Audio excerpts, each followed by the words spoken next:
Welcome to the Slop Temple. We pray this video helps. You start by locking perspective so everything reads as 3D.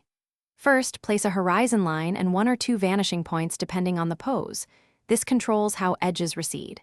Next, lay the seat as a rectangle in perspective at a comfortable chair height, about 18, and draw its thickness.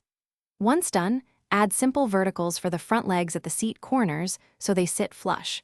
This gives you a solid foundation to build the backrest and supports, and prevents later skewing. You now develop the structure.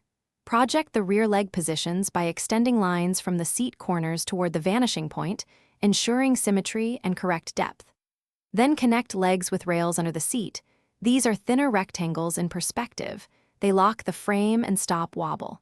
For the backrest, draw a tilted plane rising from the rear seat edge and place slats or a cushion on that plane. Make sure angles match perspective so the back reads as a single solid surface rather than floating pieces.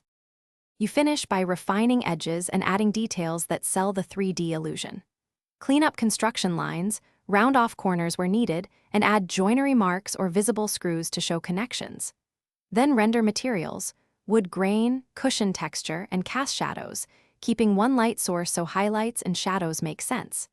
If proportions feel off, check vanishing points and use measuring lines to align leg lengths. If legs look skewed, redraw their verticals relative to the seat plane and adjust until the chair sits. Thanks for watching. Consider subscribing if we helped you.